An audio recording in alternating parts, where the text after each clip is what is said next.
everyone, I am back in my very sweltering car. I can't record these in my house because my dad is doing DIY and all you can hear is like...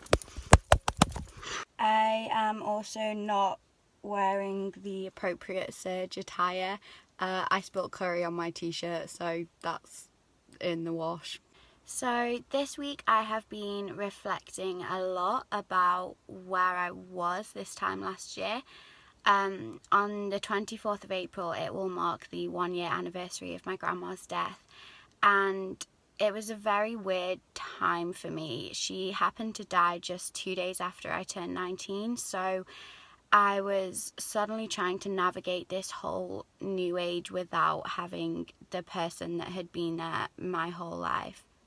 And I loved my grandma. I was so close to her. She was my biggest confidant. She just would listen to me for hours, just as I went through life, really. Like, your teenage years are so weird and nobody really knows what's going on, and you're suddenly trying to work out all these new pressures and feelings and emotions, and you're dealing with school and you're dealing with exams and making new friends and relationships, and it's all just quite messy.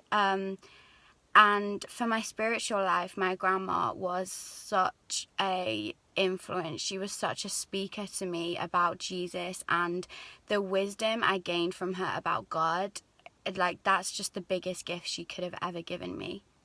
So when she passed away, I didn't know how to move forward from that point. I didn't feel energized. I didn't feel hopeful or restful. I just felt so low all the time. My grandma always told me that the Gospels were her favourite books in the Bible. She just loved studying what Jesus did on this earth and who he was. And I remember after her passing, I studied the book of John and came across the passage where Jesus is teaching in a synagogue, and he's telling the crowd that he is the bread of life, and whoever eats from him will never be hungry, and whoever drinks from him will never be thirsty again. So I've been reminded of that passage this week. It's still a hard week, it's still a sad week, and it's made me realise how much Jesus carried me through that season, how much he did not leave me for an instant. And it was in my grandma's passing that I learned to depend on God in a whole other level. That figure in my life that I told everything to, that brought me so much joy, that brought me so much hope and peace, had gone.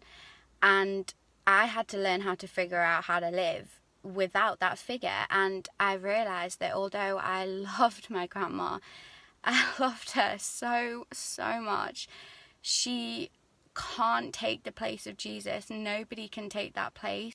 Even though I still had the support of my boyfriend and my friends and my family and my church family, who all shared that sadness with me, no one but Jesus Christ could physically lift me out of that place of pain and take me to that place of life and freedom and hope. And I just want to encourage you guys that if you're going through a tough time right now, or if you've been through a tough time in the past that you've never really quite been able to move on from, Jesus will enable you to laugh again. Jesus will enable you to feel joy again. I promise you that you will feel brave again. You will feel strong again, and better days are coming. When he said he was the bread of life, he meant that if you just soak yourself in him, if you feed off him every single day, he says that if you abide in him, he will be in you and you will be in him. And what that means is, if you remain consistent, if you remain stable and fixed in the love of God, he will transform you from your head to your toes, and nothing else will be able to do that but him. You were all created to know the fullness of joy. You were all created to know that there is something greater than the pain that you're facing. There is something wider and bigger for you to throw your life into, and I promise you that it is so worth it. Keep staying safe, guys. Don't forget that me or any of the other Surge leaders are available on the Instagram. Just have a look around and you will find one of our accounts, and we will be happy to pray with you or chat with you about anything. Have a great week, and I will see you next time.